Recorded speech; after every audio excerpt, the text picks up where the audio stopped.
Halo teman-teman, di video sebelumnya kita sudah membahas tentang karakteristik dan tujuan IPS di Indonesia. Nah, di video ini kita akan membahas tentang perkembangan kurikulum IPS di Indonesia.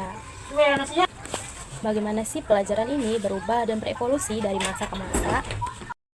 Perlu kita ketahui bahwa materi IPS di sekolah kita itu tidak ada begitu saja, melainkan mengikuti perkembangan adaptasi kebijakan pemerintah yang ada di negara kita.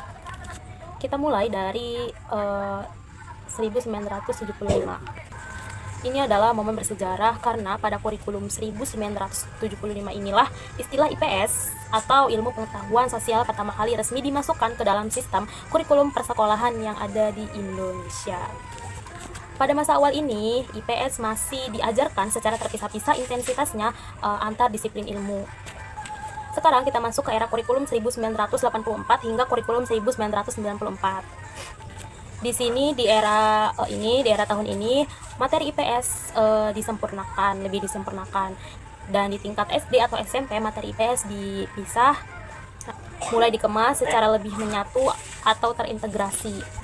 Namun untuk tingkat SMA materi IPS mulai dipisahkan menjadi materi pelajaran yang lebih mandiri dan lebih spesifik seperti geografi, ekonomi, sejarah, dan lain-lain. Sekarang kita melompat ke era modern atau KTSP 2006 dan kurikulum 2013 atau Kurtilas. Di era ini, paradigma pendidikan bergeser ke arah pendekatan saintifik dan berbasis kompetensi. Di tingkat SMP, IPS benar-benar diwajibkan untuk diajarkan secara terpadu atau Integrated Social Studies. Jadi, dalam satu tema atau pokok bahasan, siswa itu langsung diajak melihatnya dari sudut pandang ekonomi, geografi, sejarah, sekaligus agar pemahamannya utuh. Dan yang terbaru adalah kurikulum merdeka. Di kurikulum saat ini, IPS mengalami transformasi yang sangat fleksibel dan menarik, di mana mata pelajaran IPS di sekolah dasar digabung dengan mata pelajaran IPA yang digabung menjadi payung yang bernama IPAS, yaitu ilmu pengetahuan alam dan sosial. Kenapa digabung? Tujuannya adalah agar anak-anak di usia dini bisa melihat hubungan timbal balik antara alam dan kehidupan sosial secara utuh.